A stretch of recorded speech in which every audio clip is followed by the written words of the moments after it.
Hello. Welcome to whatever day of the week it is. Boy, it goes quickly. I'm pretty sure it's Wednesday. That's it, Wednesday, the 12th of May. Where is my life going? Uh, I want to jump on today and this is a quickie and talk about where do you look when you're doing a Zoom or a virtual presentation or a video. I see these discussions come up over and over and over again on different platforms. Discussions go around it. And there's some really good ideas, and there's also a lot of misinformation and bad ideas. So I'm going to put my 2 cents worth in and back that up with some experience about why certain things work. So let me know if you're out there. You never know what time of the day it is. I'm here in Australia. It's coming up to lunchtime. Although some people I know work have very, very long lunches, it might be a bit early. But if you're out there, jump on, say hello, leave me a comment. Gosh, I don't even know. Sometimes I set this up and the technology is supposed to go through and it doesn't actually go through. So, what we're going to talk about, and also let me know if you have any ideas about where you think you should look when it comes to doing presentations. And I'm just going to show there's different technology that's coming out now, and also there are changes in technology that are coming. So let's get into this and talk about where you're supposed to look.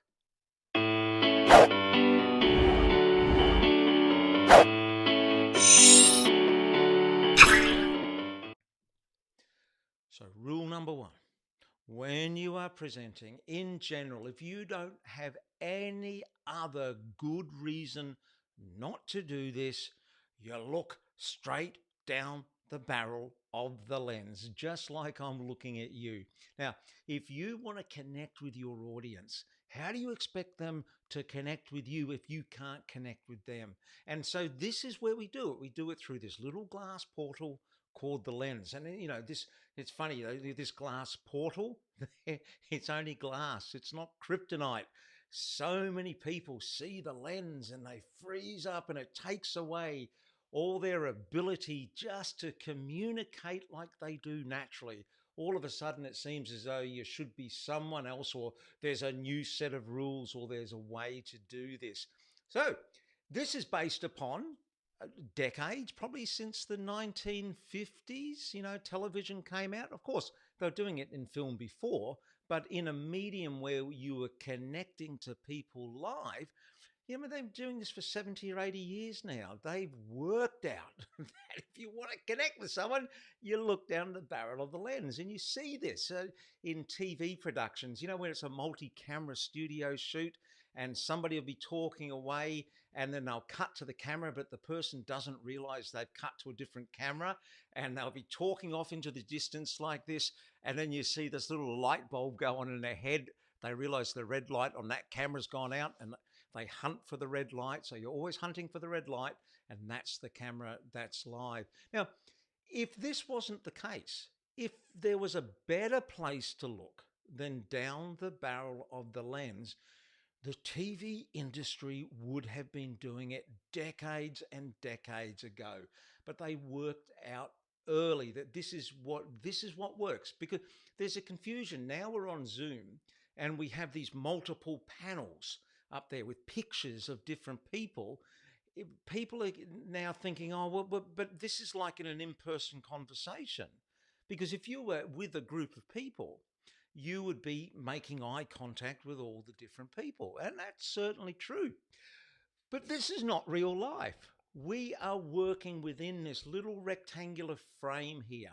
And there's a term in film and TV, it's called cut within the frame. So if you're editing, you only worry about what is inside that frame. So everything outside, whether it's something physically outside, you don't worry about it, but also all this other emotional baggage that you bring. So, you might think, I've been working really hard on this project, and, it took me so long to get this shot, it's going to go in.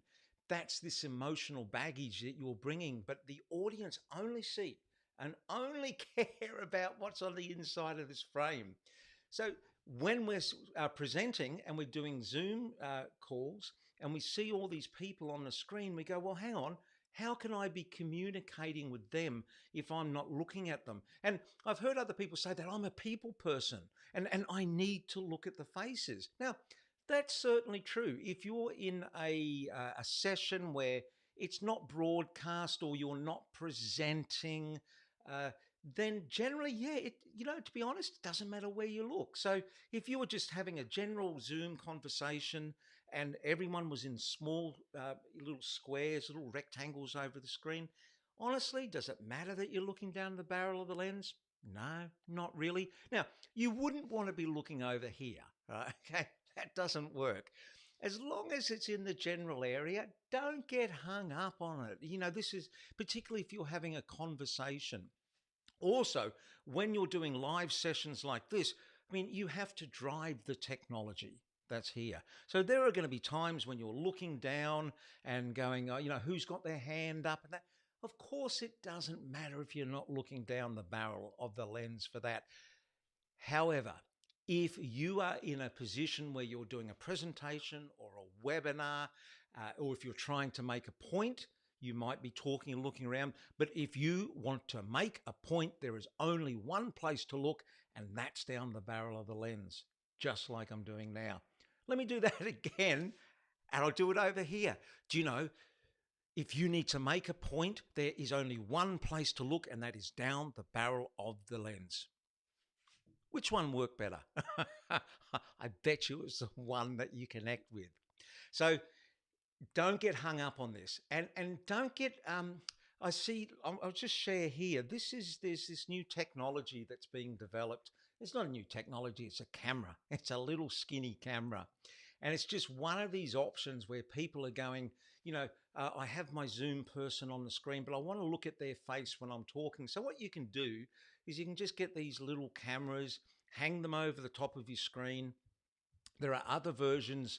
There's one called plexiglass that's coming out now. It's like a clear piece of plastic glass that you can sit your webcam on, or you can take the simple route and get a wire coat hanger, bend it over, make a little cradle in the bottom and sit your webcam on that. If you don't have one of those, what you can do, and you've got a fixed webcam, like on top of your screen up there, what you can do is just move your Zoom window up towards that and sort of center it. And then again, if you're not looking directly at it, it's not the end of the world. But to be honest, this looks okay. I've had a little look at this and the pictures look okay.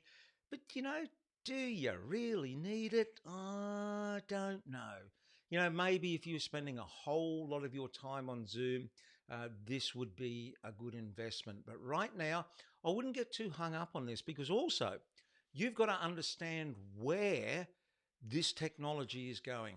So they're looking at in-screen cameras now. So they're working on this on smartphones, and the goal is to get a camera which is actually in the middle,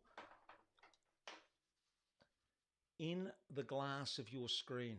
Because when you think about it, the lens is only glass. And so they're looking at putting cameras in there. So eventually, and I don't know how long this will take, you'll probably get eye tracking technology, which wherever you look, the camera will be looking at you and it will follow you around. And also glass in lenses, that's going out now. So they're working on new lenses, which are actually liquid crystal. And in the liquid crystal are little electrons, and they put electronic charges on them, and they line all the crystals up, and it becomes a lens. And they currently got ones which can do 10 times optical zoom, and they're about as thick as a butterfly's wing. Now, the US military is interested in this, and they're putting money behind it because it can reduce the weight in cameras in things like drones and stuff. So when you know the US military is putting money behind this technology, you know that we're going to see a spin-off coming down the track from it. So all this about where do you look, it's going to go down the path. This is what I think. It's going to go down the path of where a lot of this other user-friendly technology is coming in. It's going to take these decisions out of your hands. It's just going to say, right, here you go. You just talk and we'll follow you rather than you having to put the effort in. I mean, it's a big effort, isn't it, to remember to look at the lens up there? Or having said that, I mean, I said that a little smugly, but it does take discipline and training, but it's not hard. So I have little markers on my lens, just a little bit of orange bits of tape, and I know exactly where I'm looking. Now, if I had obviously a larger camera, just if you've never met me before, everything I do is on smartphones. I have smartphone studios. It's the only cameras I use. So it's a little bit harder to see where the lenses are. So I mark mine with a little marker. Uh, don't get hung up on it. If you're out there using Zoom, just use it. You know, the best thing you can do is try to get your camera up to eye level so you're not looking down up at your nose. Get yourself away from a bright window. All those things are going to improve your presentation and your connection with the other person so much better than worrying about, have I got the right camera or am I looking in the right place? But if you are wondering where you should look, then look down the barrel of the lens. Now, this is also different when you look at people like, I call him Big Tony, Tony Robbins. So he's out there and now he has these new virtual studios where they can put like I mean, it looks like 1,000, if not hundreds, maybe 1,000, maybe hundreds of people on screens. And then he can then select people and bring them up to full screen. So there's this idea now that nobody, when it comes to doing these virtual presentations, will have to have a back seat. You know, like if you go to a real in-person conference, you might get stuck down the back of the hall. This way, everyone can get a front row seat. But the reason I bring that up is he's also in multi-camera shoots. So if he's connecting one-on-one through the lens, then decides to talk to someone over here, they will cut to like an over-the-shoulder two-shot to show the screen. And so then it becomes like you listening into two other people having a conversation. So it doesn't matter that he's not looking down the barrel of the lens. So look, it may sound a little complex, but just remember that if you want to make a point, then look down there. Hey, you guys, you have a lovely rest of the day, and I'm going to get on and go help more people make some more videos. Hooroo.